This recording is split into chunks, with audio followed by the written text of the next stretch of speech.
mirada a un solo punto, o cuando está conversando con una persona, se queda inmediatamente como si fuera atendiendo exclusivamente un punto de la persona o un punto del espacio, pero que dura pocos segundos, ¿verdad? Y no tiene aura. Esas formas o tipos de manifestación de tipo ausencia se ve poco, y hay que realmente convivir con las personas, y son los acompañantes, son los que realmente le llevan a la persona a decir, bueno, esto le ocurre a esta persona y yo me doy cuenta. Entonces, de esa forma, uno puede llegar al diagnóstico. Las mioclonías, en cambio, son totalmente involuntarias. Todos son movimientos involuntarios en la mayoría de los casos. Y puede comprometer una zona o varias zonas, tipos musculares, puede ser focales, segmentaria y generalizada. Y en este caso tampoco hay periodo post-ictal, como en el primer caso, que no tiene tampoco periodo post-ictal.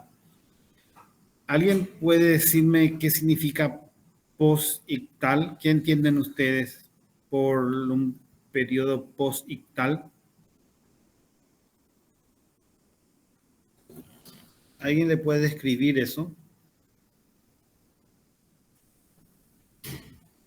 Creo que se refiere a cómo termina una persona después de su crisis convulsiva. Así, por ejemplo, algunos creo que duermen. Sí, algunos quedan a veces somnolientos, otros quedan con, en algunos casos, con cialorrea, otros quedan totalmente diciendo qué pasó, qué ocurrió, o se queda postrado, en gran parte, ¿verdad? Esos son lo que se llama periodo post-ictal, y eso, por supuesto, son manifestaciones clínicas de una convulsión. Están las crisis tónicas, que también son contracciones musculares que se mantienen en el tiempo y que puede comprometer varios grupos musculares. También puede durar un tiempo corto y principalmente tienen una postura de extensión o flexión, ¿verdad? Y las crisis clónicas son realmente la característica principal de las convulsiones, que son sacudidas rítmicas y casi siempre comprometen en forma simétricamente a los grupos musculares, y que también puede durar de segundos a minutos, ¿verdad? Y estos sí son mucho más evidentes y, por supuesto, sí llaman la atención, y de esa forma lo describen los pacientes, los familiares de los pacientes o los amigos de los pacientes. Vamos a ver qué pasó. Ahí avanzó. Bueno. Las otras son crisis tónico-clónicas generalizadas, que es una mezcla, ¿verdad?, de lo que son, que empieza de una forma y se generaliza, por supuesto, y de esa forma se manifiesta las crisis tónicos-clónicas generalizadas. Y sí hay también un periodo post-ictal en estos casos, y que pueden durar varios minutos. Las crisis atónicas, en cambio, son pérdida súbita y brusca de un tono muscular de corta duración, y en este caso sí puede haber una caída abrupta del individuo, porque de repente puede perder todo, ¿verdad? En un segundo cae el paciente, y de esa forma puede después tener otra vez de vuelta una recuperación. Las focales simples, en cambio, en este caso, como dices, simple y son focalizadas, a veces no tienen alteración de la conciencia, es tiempo variable, y muy raras veces se generaliza en este caso. Las focales complejas, en cambio, sí es diferente a las simples focales, que a veces dura más tiempo y también tiene la posibilidad de tener un periodo post-ictal. Y los espasmos realmente son pequeñas contracturas, y principalmente se presenta a la primera etapa de la vida, y en algunos casos se ve a las criaturas algo con coloración de la piel, se vuelve cianótica, es por la contractura de esa parte localizada, y por supuesto al tener unos tiempos hace que la circulación no haya una buena circulación y cambie la coloración de la piel. Y de esa forma se percata la madre o el que le cuida al bebé, ¿verdad? En este caso. Entonces, las presentaciones pueden ser de comienzo y duración y extensión en focal o generalizada o localizada. Puede tener pérdida de conciencia en algunos casos. Otros pueden ir acompañados con incontinencia de esfínteres. Evidentemente, si uno tiene o presenta liberación de esfínter vesical y rectal a la vez, el compromiso es mayor. O sea que la causa probable de esa convulsión es más serio, como tiene también periodos postdictales de que estamos hablando, y algunos que otros tienen alteraciones neurológicas previas y posteriores a las convulsiones, y algunos ya son conocidos convulsionadores. Entonces la historia es fácil, pero el tratamiento y el control es más difícil en ese sentido.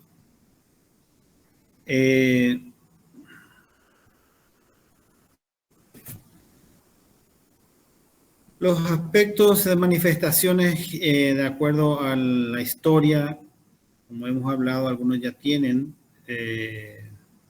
historia, otros ya son tratados con anticonvulsivante, ¿verdad? Y algunos vienen inclusive con signos de antecedentes familiares de convulsiones. Por supuesto, las manifestaciones son dispares y realmente es evidentemente que el que más nos interesa a nosotros es si es que tiene compromiso de la conciencia o no tiene compromiso de la conciencia. Si es que realmente tiene abundante salivación, principalmente por la parte respiratoria, ¿verdad? Que puede haber microaspiraciones en ese sentido y puede producir paros respiratorios y con mayor compromiso vital. Y por supuesto, posterior al periodo postvital, distintos tipos de manifestaciones. El peor de todo, por supuesto, es cuando el paciente queda con alteración de la conciencia, y peor es si es que realmente tiene déficit motor. En cuanto a las convulsiones, las causas principalmente, evidentemente, de acuerdo a la edad y las etapas de la vida, ¿verdad? Nosotros vamos a enfocarnos principalmente en la parte adulta, y en la parte adulta están principalmente desde las malformaciones, en algunos casos arterias venosas que puede sangrar y que se puede producir una hemorragia solenoidea o un aneurisma sangrante, producir hematoma, puede haber encefalopatía hipertensiva, una isquemia, una hemorragia intracraneana, convulsiones que también puede ser principalmente por tóxicos, tumores o trastornos metabólicos o infecciosos como la meningitis o encefalitis en esos casos. Evidentemente también hay algunos que son más estrictos, exclusivamente la epilepsia, que se manifiesta también por convulsiones principalmente. Entonces, todo depende mucho en qué etapa de la vida se encuentra el que presenta este cuadro de convulsiones. Cualquiera que sea el grupo de edad, lo más importante es que nosotros tenemos que entender que no se produzca mucho tiempo de hipoxia. Esa hipoxia es la que va a comprometer principalmente al cerebro y a ese órgano, y por supuesto puede dejarlo realmente mayor secuela al paciente. Desde el punto de vista clínico y de cómo nosotros abordamos a un paciente que está con cuadro de convulsiones, primeramente, entonces tenemos que tener la estabilización inicial, que de lo que estamos hablando, principalmente vía respiratoria, vía aérea, circulación. El segundo punto es tratar de inhibir las convulsiones o suprimir las convulsiones, investigar la causa y posteriormente prevenir la recurrencia o para que no aparezca más. En ese punto, en el primer objetivo, entonces, es importante manejar el ABCDE de la reanimación, ¿verdad? Principalmente la parte respiratoria y circulatoria.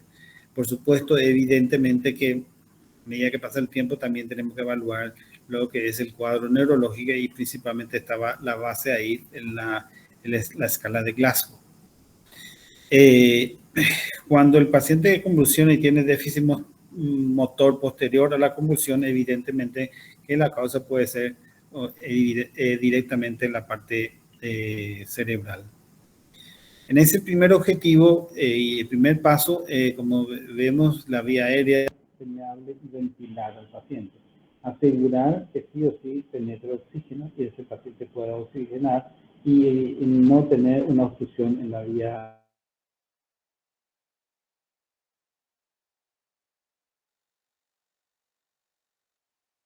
Tu micrófono, doctor. Silenciaste tu micrófono, doctor. Bueno, automático no hace silencio allí. Bueno, escucharon que el primer paso entonces es importante la vía aérea.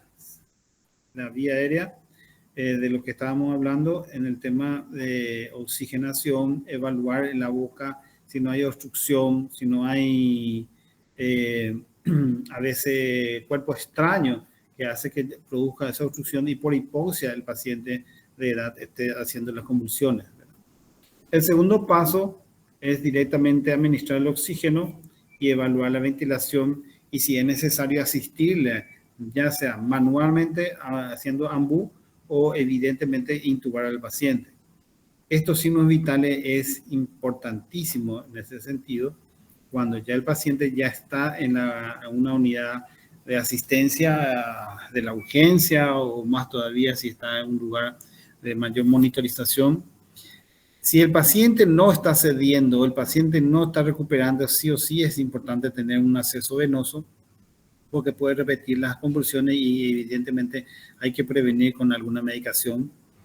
Controlar todas las probables causas que pueda producir convulsiones, de lo que es una hipoglicemia, que es la que produce más convulsiones que una hiperglicemia. Todo lo que es laboratorio que tengo que ir estudiando ya y por supuesto, en algunos casos, si el paciente está siendo medicado ya por una convulsión o con un anticonvulsivante, dosar esos anticonvulsivantes para saber si está en lo que se llama en un nivel sanguíneo terapéutico efectivo o si no está en un nivel terapéutico efectivo. Para eso tenemos que saber la hora que está tomando esos medicamentos, porque lo que se llama en valle o en pico es importante tener en cuenta. Valle significa ya pasando 4 a 6 horas de haber tomado una medicación, entonces ya es diferente el nivel. Si a pico es cuando inmediatamente que tomó el medicamento, los 30 minutos o 2 horas principalmente. Eso es muy importante, eso más bien se ve en los pacientes que tienen antibióticos. El tercer paso, por supuesto, es encontrar la causa, enfocarse en eso principalmente. Y fíjense acá la hipoglicemia es uno de los puntos principales a tener en cuenta. La hipertermia, o sea, la fiebre alta, son más causas en los niños. Y acuérdense que los niños que convulsionan menos de 6 años, casi siempre por fiebre. Si es pasando los 6 años, casi siempre hay un problema orgánico ya en ese caso. O sea que hay que buscar las causas. Y más todavía si es en la edad adulta, ¿verdad? Ninguna persona adulta estaría convulsionando nada más por fiebre. Aunque ahora es importante tener en cuenta también el síndrome post-COVID. El post-COVID también habrá dejado muchas secuelas, principalmente aquellos que tuvieron encefalitis o los que estuvieron en terapia intensiva, ventilado o con alteraciones de estado neurológico. Esos pacientes y esos que tuvieron esos antecedentes, esas manifestaciones, tienen mayor posibilidad de convulsionar. En cuanto a detener la convulsión y como segundo objetivo, el primer paso dentro del segundo objetivo es el tratamiento farmacológico.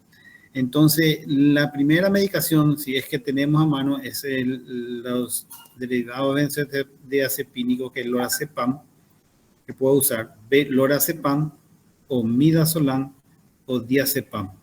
Fíjense que tanto lorazepam, el midazolam y el diazepam se puede utilizar en forma endovenosa y También en midazolam puede ser intramuscular, pero la mayor y más rápida acción, por supuesto, va a ser endovenosa o intravenosa, como quieran llamarlo.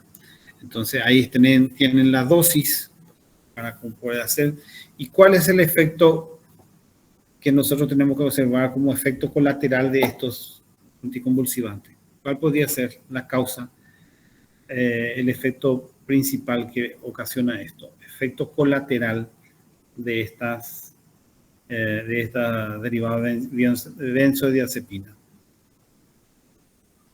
¿Qué es lo que puede producir? ¿Qué es lo que tenemos que cuidar? ¿Cuál?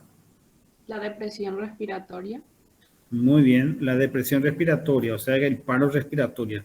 A veces puede ser que con media ampolla ya pueda hacer un paro el paciente. ¿Verdad? Y a veces uno usa 2 ampollas enteras y no pasa nada. Entonces, por eso es muy importante tener en cuenta la depresión respiratoria que ocasiona este cuadro. El siguiente paso, si es que no funciona y sigue convulsionando el paciente, persiste esto a pesar de esas benzodiazepinas, entonces puedo llegar a tener una dosis máxima o empezar a tener otro tipo de medicación, ¿verdad? Llegando a, observando siempre que esa depresión respiratoria no ocurre, entonces puedo aumentar las dosis o hacer en bolo esa medicación, ¿verdad? Eso es llegar a la dosis máxima de cualquiera de ellos. Y en el tercer paso, entonces, esto es muy discutido actualmente. Es muy importante tener en cuenta que se puede hacer difenilantoína posterior a las cargas de benzodiazepina, pero es importante que el difenilantoína se haga la carga de difenilantoína para que pueda actuar posteriormente. En algunos casos está totalmente indicado, pero hay nuevas drogas que están compitiendo, en este caso, con la difenilantoína como segunda droga para controlar las convulsiones, ¿verdad? Y en eso está lo que se llama levetiracetam, que es la otra droga más nueva y de la que le estoy hablando y que produce mejor control. Último paso posterior a eso, si no se controla, viene lo que se llama fenobarbital. El fenobarbital también, toda esta droga puede producir depresión respiratoria, acuérdense de eso, por eso que es importante estar cerca del paciente, no abandonar en estos pacientes por los efectos colaterales que pueden producir estas drogas. Entonces, a partir de allí, yo veo cómo va a evolucionar. Si el paciente persiste con las convulsiones, estamos ya hablando entonces de lo que se llama un estato convulsivo. En el caso del estato convulsivo, ya tengo que ir pensando en lo que se llama una anestesia general, intubar, administrar y controlar las convulsiones, porque cuanto más convulsiona el paciente, cuanto más tiempo se convulsiona el paciente, más cerebro se está perdiendo en esos casos. Y acá tenemos la cantidad de drogas que puedo utilizar, la diazepam, el fenobarbital, el levetiracetam, el orzepam, el midazolam, ya que hablamos, y también acá tenemos lo que se llama el ácido valproico, que es otra forma, es otra droga que yo puedo utilizar para controlar antes de llegar a un cuadro de control general de anestesia y relajantes musculares del paciente. Fíjense, ahí están las dosis, cómo diluyo, en suero fisiológico la mayoría, excepto el ácido valproico, midazolam, levetiracetam, que puede ser en dextrosa y en suero fisiológico a la vez. Cómo pasar la velocidad de infusión, que es muy importante, y las dosis máximas que puedo hacer.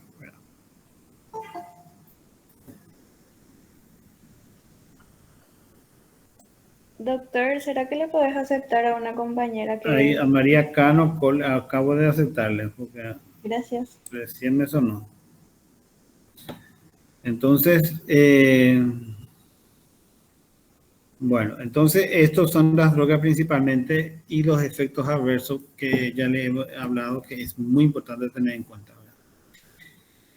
Por supuesto, si el paciente convulsiona, casi todo en cuestión de contraindicación, excepto que Si viene ya el paciente con un familiar que dice, bueno, es alérgico al diazepam, y es muy difícil de decir porque sí, es que se sobrepasó con la dosis, puso depresión en episodios anteriores, pues si no tiene un trastorno hemodinámico, yo podría utilizar igual, ¿verdad?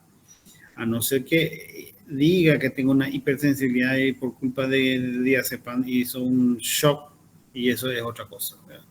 O sea que la hipersensibilidad es el principal tema que tengo que tener en cuenta. La depresión, por supuesto, es un punto a tener también en cuenta, pero que es un poco más secundario a la hipersensibilidad, ¿verdad? Porque si ustedes hablan de hipersensibilidad, estamos hablando de una reacción anafiláctica prácticamente. Y la fenitoína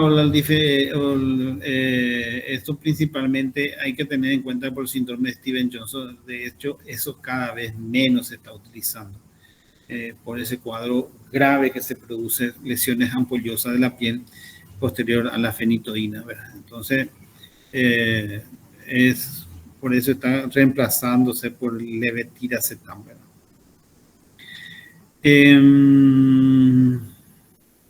Y el tercer objetivo, por supuesto, aparte de buscar la causa y asegurar la vía aérea y oxigenación en depresión, en cuanto a la intubación del paciente, ya inmediatamente, si se intuba el paciente, el clínico ya inmediatamente, pues, en ese momento ya no va a poder manejar, excepto que le envíe a terapia intensiva a ese paciente. Al enviar a terapia intensiva, evidentemente que ya está ventilado y queda a cargo del terapista para el manejo y la continuidad del paciente en ese sentido, ¿verdad? Bueno, ¿pregunta hasta acá? Doctor, en el caso de que se le intube, entonces no le volvemos a repetir las drogas en el caso del primer objetivo.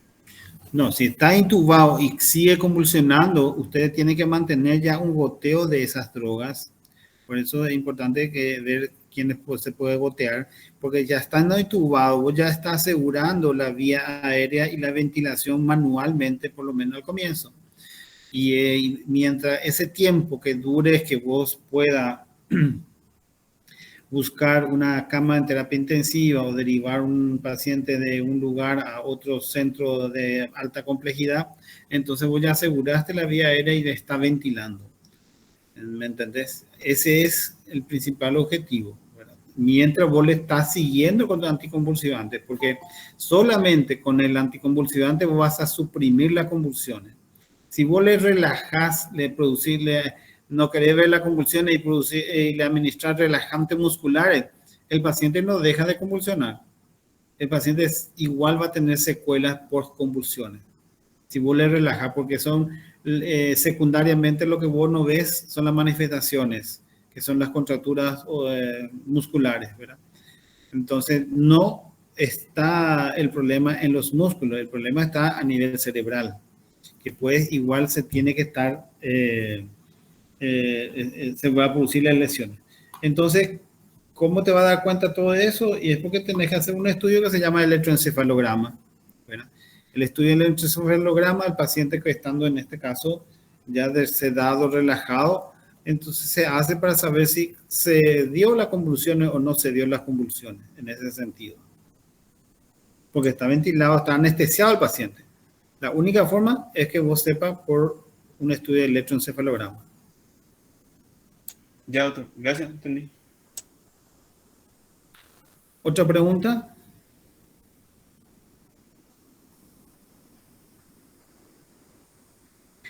Bueno, rápidamente para mencionarle sobre el cuadro de otra patología neurológica, la enfermedad de Parkinson.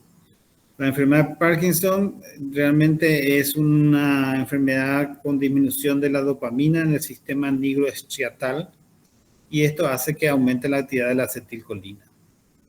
En ese sentido, la enfermedad de Parkinson aparece en muy bajo porcentaje y un promedio en una edad etaria que va de 30 para arriba a 85 años. rara vez son de origen familiar. La mayoría es por fármacos. En algunos casos, los factores de riesgo principales son sexo masculino o tuvo una lesión craneal, exposición a a las pesticidas. Es también de alguna forma que puede aparecer por tabaquismo, exceso de café, aunque hace poco salió un estudio sobre el café que es muy bueno, pero no abusando, por supuesto, no más de 6 tazas por día. AINES y terapias hormonales también puede ser la causa que puede llevar a un Parkinson. Es una zona del cerebro en donde realmente se encuentran estas neuronas que se produce una reducción excesiva de la dopamina y al reducirse esta forma muy evidente la dopamina ocasiona una alteración de los músculos del cuerpo y empieza a describir como por ejemplo estos movimientos involuntarios también, principalmente que uno se da cuenta al tratar de escribir o al comer o a levantar o a hacer movimientos finos, ¿verdad? Principalmente, ¿verdad? Entonces eso hace que uno se pueda observar rápidamente en qué situación está la paciente, ¿verdad?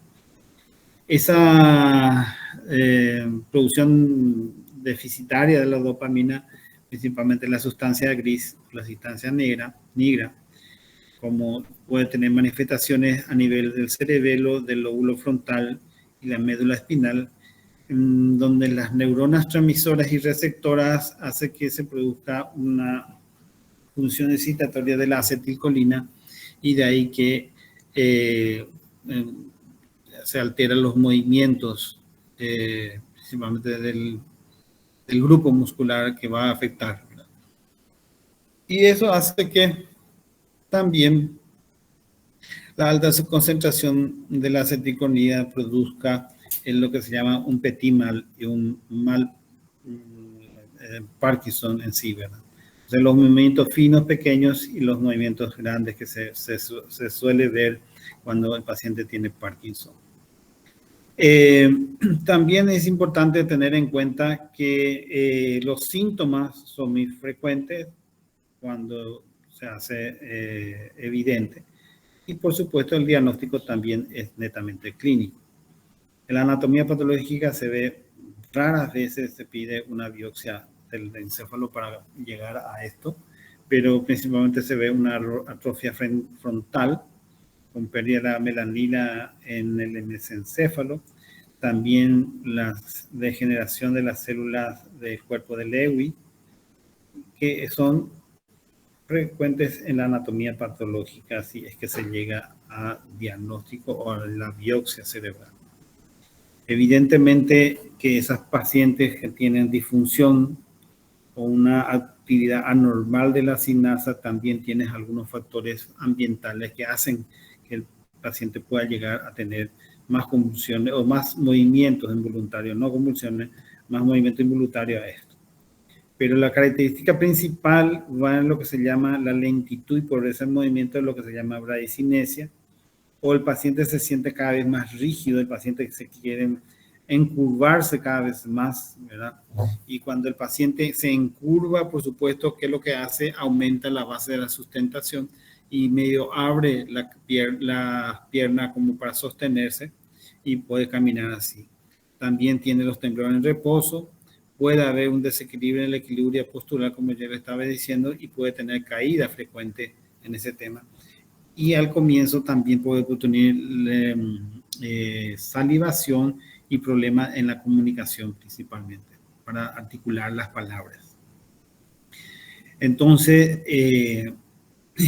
es también algo muy característico del parkinsoniano es la fase de jugador de póker, o sea, muy inexpresivo, o sea, prácticamente no muestra o hay una pérdida principalmente de la expresión facial del paciente. La rigidez es un problema, el temblor también principalmente de la mano, o uno puede detectar rápidamente, frecuentemente cuando uno empieza a escribir, con el paciente o la persona que tenía tan linda letra, tan hermosa escritura, después se hace inentendible, entonces ahí ya empiezan los problemas. El trastorno en la marcha, la alteración del sensorio y también hay un gran desequilibrio hormonal, principalmente sexual, con disminución de la libido sexual.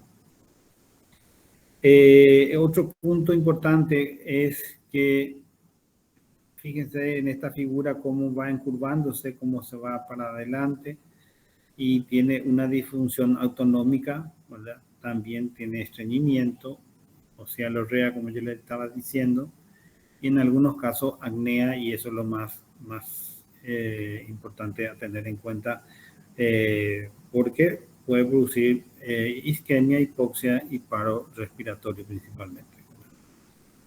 Hay dos tipos de Parkinson, primario y secundario, ¿verdad? El secundario evidentemente posterior a un proceso, ya sea metabólico, infeccioso o traumatismo, también puede producir. Y esto se conecta entre todos, ¿verdad? Tanto la corteza cerebral motora como los núcleos motores del asta anterior de la médula, y ese circuito es un feedback tanto positivo como negativo, va y viene y se conecta, y de esa forma se produce las liberaciones de distintas sustancias que hacen que la corteza cerebral se hace más sensitiva. Fíjense que hay liberación de GABA, el glutamato, y esta GABA va implementando en los distintos puntos, principalmente el tálamo, el cuerpo estriado, el globo pálido, y eso hace que esta sustancia con la liberación tanto de serotonina se estimula y constantemente mantiene en actividad a nivel muscular. De ahí que el tratamiento principalmente va a ser interrumpir esta forma de esta comunicación y esta deficiencia de la dopamina con la liberación de GABA a través de lo que llamamos o sea, el tratamiento farmacológico en ese caso, porque también hay tratamiento no farmacológico. Entonces, las manifestaciones principales son el temblor de reposo, rigidez, la asinesia y la postura inestable en este caso, que hace que el paciente pueda hacer. Los temblores de reposo son los temblores más finos, asimétricos y que se puede ver a simple vista. La rigidez también, ¿verdad? Eso es muy importante a tener en cuenta. La asinesia también, o la hipocinesia, que son movimientos o pérdidas de movimientos automatizados, ¿verdad? Y más todavía el paciente que quiere levantarse o sentarse de la silla y se ve como si fuera que se va a caer o se ataja. En cuanto a lo que dijimos, las manifestaciones motoras, lo más difícil, lo más grave son, por ejemplo, la respiración, la deglución y la incontinencia urinaria que puede tener el paciente. También podemos tener como manifestaciones la parte sensitiva, ¿verdad? Y el tratamiento como farmacológico le dije, el neuroprotección, ya sea con los inhibidores de la monoaminoxidasa, lo que se llama IMAO, o los agonistas dopaminérgicos, ¿verdad? Eso consiste también en los ejercicios que se pueden ver también, que son no farmacológicos, y el tratamiento principal es el levodopa en este caso. Ahora, si no funciona la levodopa, también se ha manifestado un tratamiento quirúrgico, ¿verdad? El tratamiento quirúrgico principalmente que se hace también en algunos puntos de Latinoamérica. Creo que en nuestro país todavía no se está haciendo tratamiento quirúrgico, pero sí estoy en conocimiento que en México sí se hace tratamiento quirúrgico para la Parkinson, perdón. Bueno, el tema de nuestro trabajo y de lo que nosotros tenemos que llegar es el diagnóstico principalmente. Se puede tratar en forma basal al comienzo, pero después básicamente hay toda una especialidad del tratamiento actual de Parkinson y principalmente es del campo de la neurología clínica en ese sentido. O sea que hay muchos avances en ese sentido, ¿verdad? En el tema quirúrgico, pero no así en drogas. Siempre sigue siendo la base la parte del levodopa. Bueno, preguntas sobre el tema.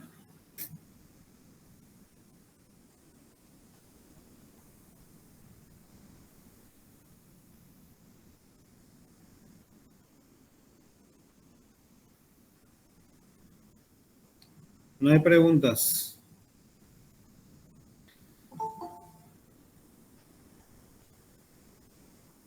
No, doctor, no hay preguntas, a menos de mi parte. De tu parte por lo menos. Bueno, está bien. Bueno, para quedar bien claro, entonces el sábado nos estaríamos viendo el sábado para el examen. Estoy viendo para poder empezar a las 9 de la mañana el examen, pero a las 9 empieza el examen. Entonces, ya hablé con la secretaria, vamos a estar a las 9 y va a haber 2 hojas de examen. ¿Okay? Como si fuera el parcial, tercer parcial y cuarto parcial. Por eso van a tener 15 preguntas cada uno, cada parcial. Prácticamente son 30 preguntas y posteriormente va a ser la corrección como siempre hacemos. Entonces a las 9 en punto empezamos y van a tener 45 minutos de tiempo para poder completar. ¿Sí? Superamos más de los minutos por pregunta y después le hacemos la corrección y el puntaje se va a alzar la siguiente semana. Bueno, doctor. ¿Cuáles son los temas? Ya saben todo el libro completo ya ahora para la cuarto parcial. Cualquiera puede entrar. Pero se va a insistir en gastro, en renal, electrolitos, hemato y estas 2 clases que dimos ahora.